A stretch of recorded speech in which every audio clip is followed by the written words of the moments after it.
वांगचुक यांच्या समर्थनार्थ ठाकरे सेना रस्त्यावर उतरणार आहे। ठाकरे सेनेचं आज शिवाजी पार्क येथे आंदोलन होणार आहे।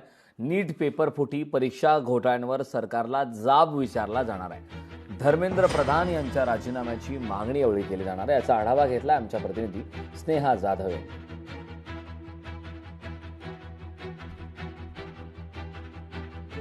आज शिवसेना उद्धव बाळासाहेब ठाकरे या पक्षाकडून दादर शिवाजी पार्क या ठिकाणी आंदोलन होणार आहे। खरं तर दिल्लीत जंतर मंतरवरती जे गेल्या काही दिवसांपासून आंदोलन सुरू आहे त्याच संदर्भातलं सोनम वांगचुक यांच्या समर्थनार्थ हे आंदोलन असणार आहे। या ठिकाणी स्टेज बांधण्यात आलेला आहे, तसंच वरती आपल्याला बॅनर देखील पाहायला मिळतोय। बुलंद आवाज विद्यार्थ्यांसाठी, देशाच्या भविष्यासाठी, हुकुमशाही सरकार विरोधात आंदोलन। एकंदरीतच हे जे आंदोलन आहे ते शिक्षण मंत्री प्रधान यांच्या राजीनाम्याची मागणी करण्यासाठीचं हे आंदोलन आहे। तसेच नीट परीक्षा असेल, इतर परीक्षेमधील जे घोटाळे आहेत त्या संदर्भातलं हे आंदोलन आहे। या आंदोलनस्थळी आपण जर पाहिलं तर मुख्य म्हणजे उद्धव ठाकरे असतील, आदित्य ठाकरे, इतर नेते मंडळी या आंदोलनस्थळी उपस्थित राहणार आहेत। कार्यकर्ते देखील मोठ्या संख्येने उपस्थित राहतील। एकंदरीत जर आपण पाहिलं तर उद्धव ठाकरे यांनी पत्रकार परिषद जेव्हा घेतलेली होती, जेव्हा या आंदोलनाची माहिती दिलेली होती, तेव्हा त्यांच्याकडून हे देखील सांगण्यात आलेलं होतं की भाजपवरती त्यांनी कशा प्रकारे टीका केलेली होती हे देखील आपण पाहिलेलं होतं।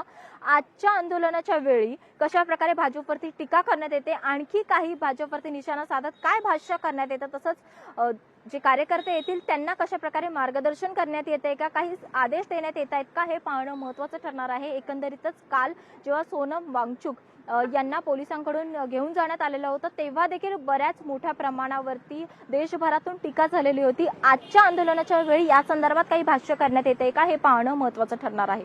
व्हिडिओ जर्नलिस्ट विनीत पेडणेकर सह स्नेहा जाधव, लोकशाही मराठी, मुंबई। लोकशाही मराठी ऐका, पहा, जागरूक रहा।